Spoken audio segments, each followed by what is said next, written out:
தமிழக அரசின் உள்துறை அலுவலகத்தில் பணிபுரியக்கூடிய ஷாஹிரா பானு அவர்களுடைய மகன் மீது இன்னைக்கு வந்து தங்க கடத்தல் வழக்கு வந்து இன்னைக்கு கடத்தல் துறை அவங்க இந்த டிவிஏசி அவர்களும் அவர் மீது குற்றச்சாட்டை வைத்திருக்கிறார்கள். இவர்களுக்கும் அதில் தொடர்புள்ளதா என்று விசாரித்து கொண்டிருக்கிறார்கள். இவங்க வந்து குண்டா செக்ஷனுடைய அசிஸ்டன்ட் செக்ஷன் ஆஃபீஸராக இவங்க இருக்கிறார்கள்.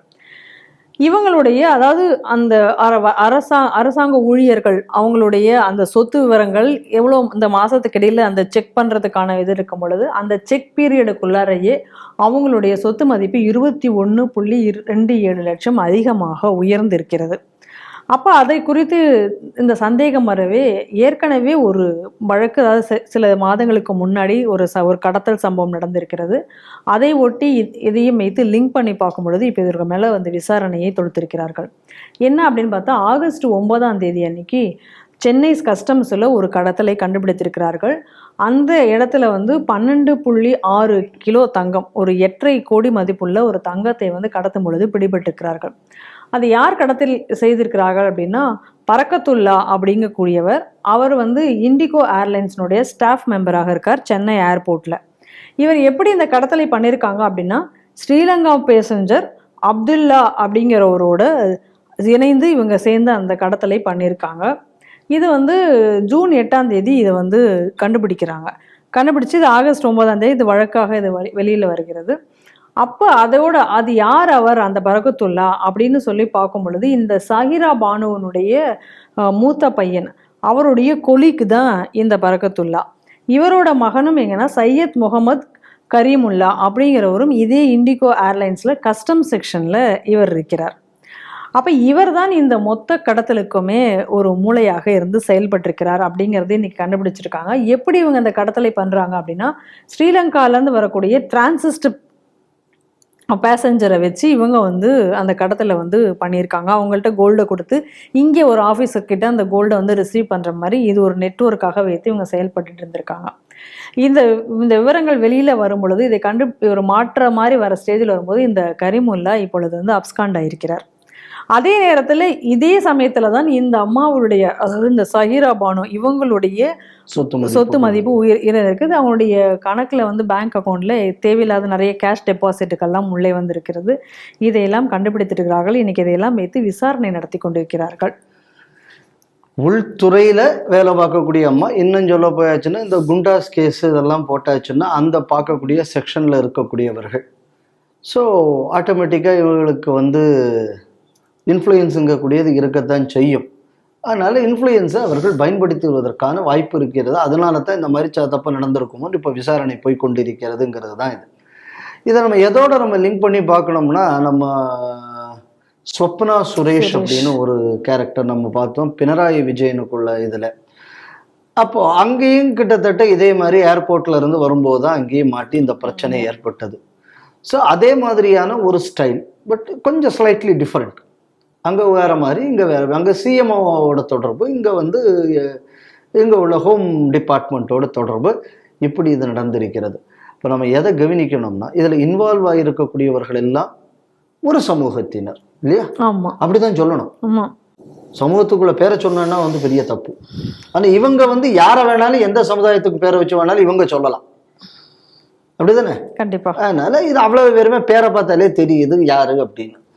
அப்போ இதை எதை கவனிக்கணும் அப்படின்னா, கஸ்டம்ஸில் வேலை பார்க்குறவன், அதுக்கப்புறம் ஏர்லைன்ஸில் வேலை பார்க்குறவன், அதாவது அந்த கஸ்டம்ஸில் ஏர்லைன்ஸுக்குள்ள அந்த இதில் இருக்கக்கூடிய ஆள், இது தவிர வந்து இங்கே அப்போது இந்த லிங்க் இருக்கிறது பேசஞ்சர், அதுவும் அந்த சமுதாயம், அதுவும் இன்னொரு ஊரில் அங்கேருந்து வரக்கூடிய அப்படின்னு சொன்னால், இந்த பணத்துக்கும் துலுக்க பயங்கரவாதத்துக்கும் தொடர்பு இருக்கிறதா? இந்த கோணத்தில் விசாரணை என்பது கண்டிப்பாக நடத்தப்பட வேண்டும். ஏன்னா இந்த மாதிரியான பணங்கள் தான் பயங்கரவாத விஷயங்களுக்கு ஈஸியாக போகக்கூடியதுங்கிறது நமக்கு நல்லா தெரியும். இது ட்ரக்கு, இதெல்லாம் சோர்ஸ் ஆஃப் மணி. இப்போ வந்து பிட்காயின் மாதிரியான சில விஷயங்கள், ஸோ இதெல்லாம் வந்து சோர்ஸ். அப்போது இந்த மாதிரியாக கவர்மெண்ட்டில் அது குண்டா செக்ஷனில் இருக்கக்கூடிய ஒரு ஆஃபீஸர், இவங்களோட தொடர்பு இப்படியெல்லாம் இருக்கும்னா, இப்போ இந்த டிபார்ட்மெண்ட்டில் இந்த அம்மாவால் இன்ஃப்ளூயன்ஸ் ஆனவர்கள், இந்த அம்மாவோட இதில் இருக்கக்கூடியவங்க, நெட்வொர்க்கில் இருக்கிறவங்க யாரெல்லாம் இருக்கிறார்களோ அவர் அனைவரும் விசாரிக்கப்பட வேண்டும். ஏன்னா இது ஒரு சாதாரண காரியம் இல்லை. கண்டிப்பா. ரெண்டாவது, இவ்வளவு பெரிய ஒரு ராக்கெட் நடந்திருக்கு. இப்போ இந்த பத்மா சேஷாதிரி பள்ளிக்கூடத்தில் ஏதோ ஒரு வாத்தியாருக்கு மேலே, அவர் பாவம் ஒரு நல்ல மனுஷன், அந்த ஆள் அந்த பேரை பார்த்து அந்த ஆள் பாப்பான்னு இவங்களே நினைச்சு போட்டு என்னெல்லாம் எழுதுனான். ஆமா, ஜாதியை வச்சு என்னெல்லாம் எழுதுனாங்க. கடைசியா பார்த்தா அவர் அந்த ஜாதி இல்லை. கண்டிப்பா. உடனே 50 பேரும் அப்படியே ஆஃப் ஆயிட்டாங்க. நடந்தது இல்லை. ஆமா. ஏண்டா இப்ப 50 பேர் ஒரே சமயத்தை சேர்ந்தவனா இருக்கானே, கடத்தினவன்ல இருந்து இங்க வர. ஏண்டா இப்ப எவனா ஒரு ரூபாய் எழுதினேடா அதை பத்தி? அங்க அவரு மேல எந்த பிரச்சனையும் இல்லை.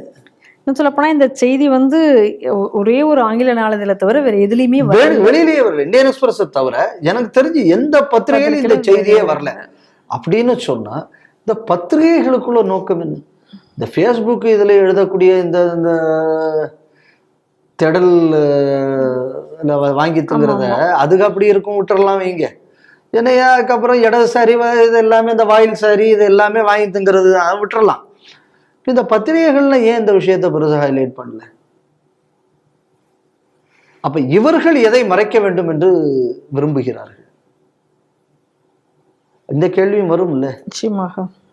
அப்போ இந்த மாதிரியான கடத்தல்கள், இந்த மாதிரியான அயோக்கியத்தனங்கள் பெருகுவதற்கு காரணம் இவர்களும் தான். அவன் திருடாவே அவன் இது பண்றாங்கிறது ஒரு இது கிடையாது. ரெண்டாவது, நான் திருப்பி திருப்பி சொல்ற ஒரே ஒரு விஷயம் இதுதான். சென்சிட்டிவான இடத்துல ஆட்களை வேலைக்கு போடும்போது தரோ ஸ்கிரீனிங் இருக்க வேண்டும். இது மத்திய அரசுலையும் இல்லை, மாநில அரசுலையும் இல்லை, தனியார் நிறுவனங்கள்லையும் இல்லை. இந்த மாதிரி பிரச்சனைகள் வரும்போது இப்போ ஏன் இந்த விஷயம் வெளியில் வரல? இது வெளியில் வந்தாச்சுன்னா டிபார்ட்மெண்ட்டுக்கு கெட்ட பேர் வந்துடும், அவன் அதை மறைக்க பார்ப்பான். ஏர்வேஸுக்கு பிரச்சனை வரும்னா ஏர்வேஸ் அதை மறைக்க பார்ப்பான். அப்போ நீங்கள் கெட்ட பேர் வாங்கக்கூடாது என்பதற்காக இப்போ தேவையே இல்லாமல் இந்த மாதிரியான நிறுவனங்கள், இந்த மாதிரியான கல்பிரிட்ஸ் எல்லாம் நீங்கள் மறைக்க வேண்டிய கட்டாயத்திற்கு தள்ளப்படுகிறீர்கள். நீங்கள் பண்ணிய முதல் தப்பிலிருந்து நீங்கள் தப்புவதற்காக ஒரு பாதுகாப்பற்ற ஒரு நிலைக்கு இந்த நாட்டை நீங்கள் தள்ளி கொண்டிருக்கிறீர்கள் என்பதை அரசாங்கங்களும் தனியார் நிறுவனங்களும் உணர வேண்டும். அதற்கு இந்த வழக்கு ஒரு வாய்ப்பாக அமைய வேண்டும்னு நான் நினைக்கிறேன்.